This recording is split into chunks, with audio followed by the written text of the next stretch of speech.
Welcome to the Leaky Lynn pod where awareness saves brains. I'm Lynn. Today I want to tell you about the clues. Not the diagnosis, not the surgeries, not even the day I learned I had a cranial CSF leak. I want to talk about the years before that. The years when the clues were already there. The years when my symptoms kept getting worse. The years when I kept searching for answers. And the years when something kept appearing on my scans that nobody seemed concerned about. This isn't a story about diagnosing myself. It's a story about learning to ask questions and why patients should never be afraid to advocate for themselves. Before I became Leaky Lynn, I was a surgical technologist.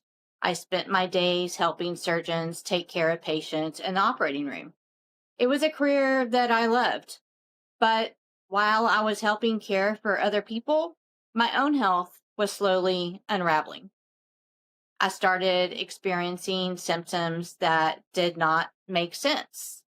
I had the dizziness, the brain fog, headaches, memory issues, difficulty finding words, balance problems, pressure in my head, ear fullness, fatigue, confusion.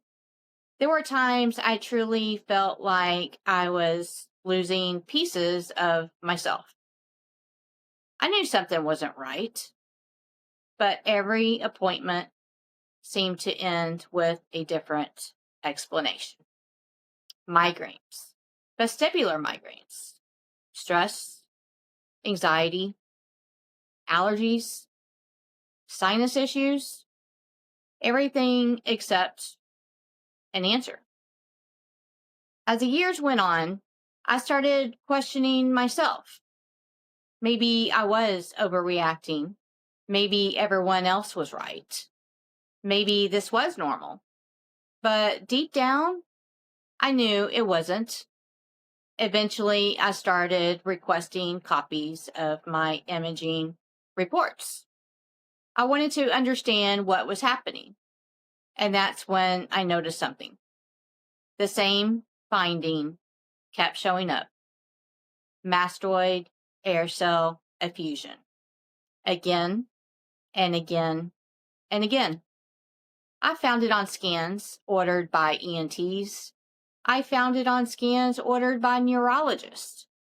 I found it on hospital imaging. It appeared after head injuries. It appeared during migraine evaluations. It appeared during workups after my TIA. Different years, different doctors, different facilities, same finding. Mastoid air cell effusion.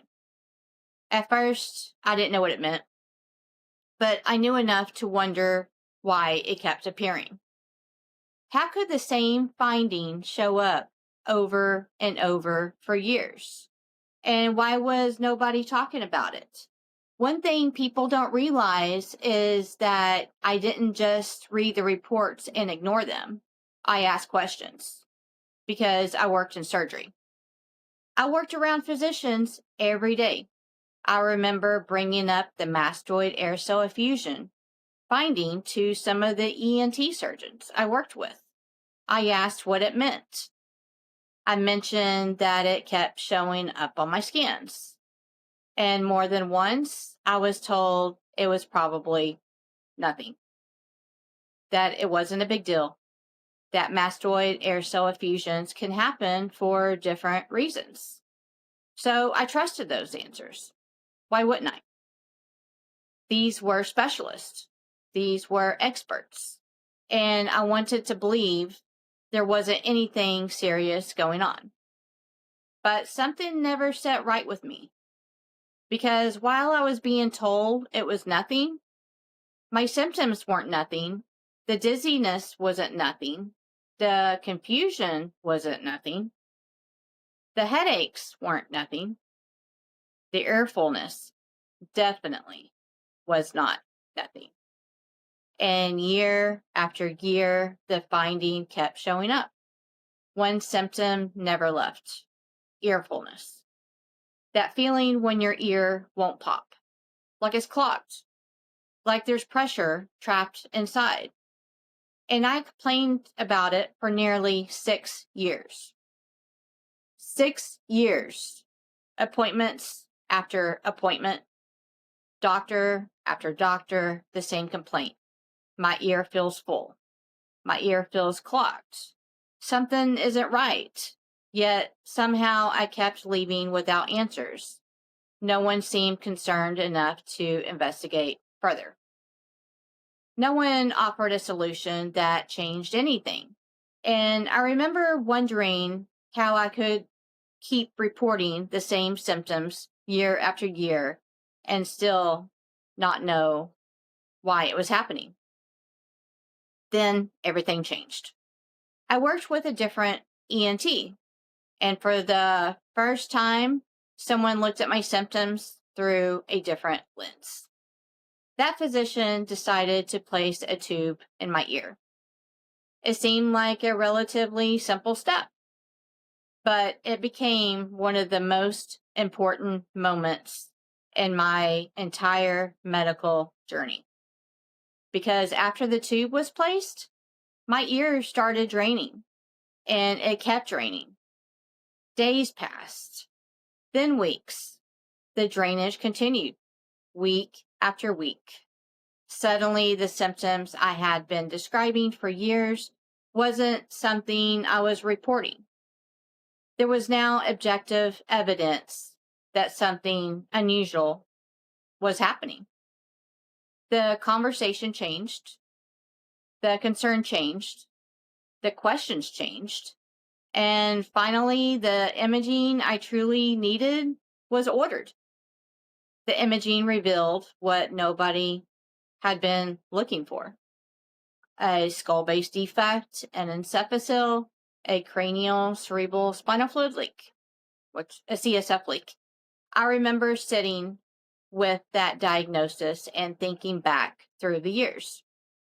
Back to the dizziness, back to the brain fog, back to the headaches, back to the ear fullness, back to every report that mentioned mastoid air cell effusion, back to every time I asked questions, back to every time I was reassured that it was probably nothing.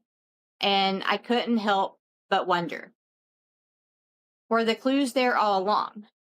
Not that mastoid air cell effusion automatically means a CSF leak. It does not. But in my case, it was a repeated finding that appeared while I was experiencing years of symptoms. And eventually, those symptoms turned out to have a very real explanation. Getting diagnosed wasn't just a medical moment. It was emotional. Because after years of wondering if I was imagining things, there was finally proof. I wasn't crazy. I wasn't weak. I wasn't lazy. And I wasn't failing. There was an actual medical reason for what I had been experiencing. There was relief, but there was also grief. Grief for the years spent searching. Grief for the opportunities lost. Grief for the relationships affected. Grief for the jobs impacted. And grief for the version of myself that spent so long worrying why nobody could figure it out. I want to be clear. This story isn't about blaming individual doctors. Medicine is complicated. Diagnosis is complicated. Providers are human. But patients deserve curiosity. Patients deserve to be heard. And patients deserve providers who are willing to take a second look when something does not fit. Most importantly, patients should never feel guilty for learning about their own health. Reading my reports did not diagnose me, but it helped me recognize a pattern. It helped me ask better questions. And those questions ultimately led to answers year before my diagnosis. The clues were already there, hidden in imaging reports, appearing on scans, ordered by ENTs, neurologists, hospitals, migraine workups, TIA evaluations, head injury evaluations. The clues were there. I just didn't know what they meant, and neither did the people around me. Until finally, one physician looked deeper. One physician asked different questions. One physician ordered different imaging, and everything changed. If you're listening and you've been searching for answers, don't give up. Keep asking questions. Keep advocating for yourself, because sometimes the answer is closer than you think. Thank you for listening to the Leaky Lynn pod. And remember, awareness saves brains. Stay tuned for episode 3, the diagnosis that changed everything.